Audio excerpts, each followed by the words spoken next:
For today's video, i-align natin tong ating manibela dahil hindi siya pantay. Naka-straight na ang gulong at hindi pantay ang manibela. I-align natin to ngayon. DIY. Bago ang lahat, i-off muna natin yung breaker para safe.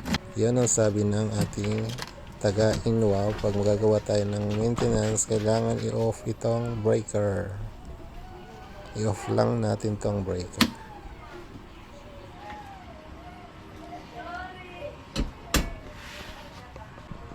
At dumako naman tayo dito sa ating manibela.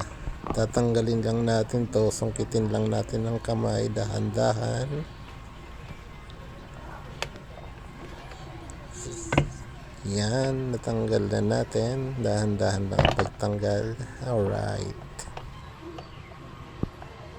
At nakikita nyo itong nut na to. Luluwagan lang natin to para maiangat natin ang ating manibela at may align na natin. At syempre kailangan natin ng tools na impact range. At 19 mm ang sukat ng ating nut.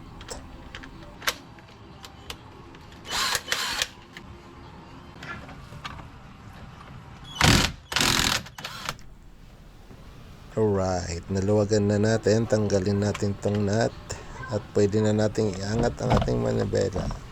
Ay, teka lang, may washer pa pala. Tanggalin natin muna ang washer. At ngayon, pwede na nating iangat ang ating manibela para i-align. So, tansyahin nyo na lang ang pag-a-align ng manibela. DIY po tayo. Do it on your own risk. Dahan-dahan lang at ibalik na natin ang washer at lock washer. Tapos itong nut at higpitan na natin.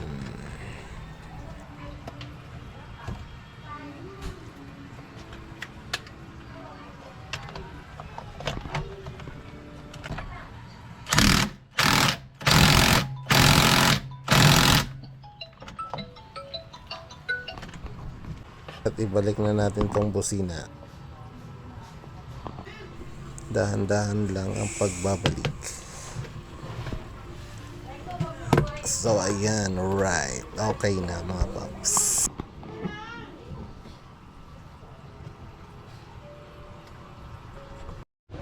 At ibalik na natin sa pag-on ng ating breaker.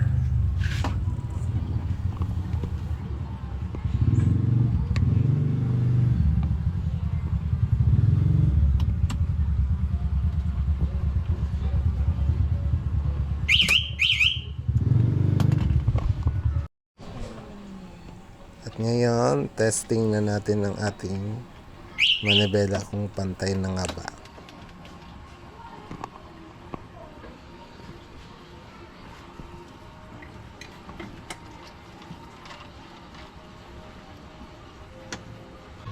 Nasaan si 3?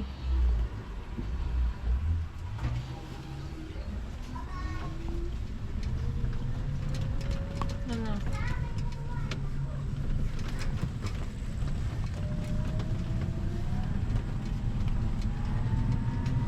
Pumantay na?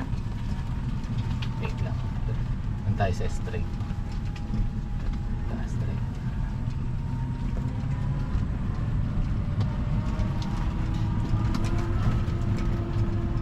Ayan.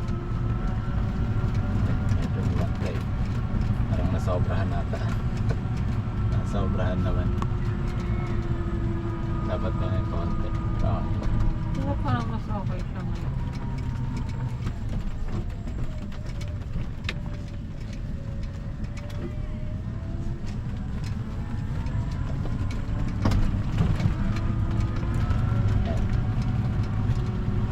Okay na, parang kuwantay na.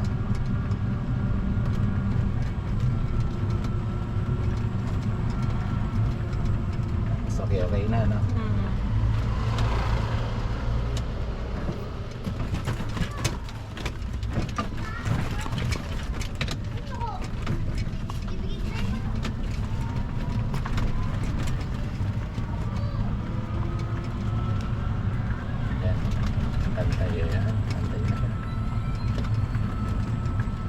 okay na. Pantay na. Tatay ko.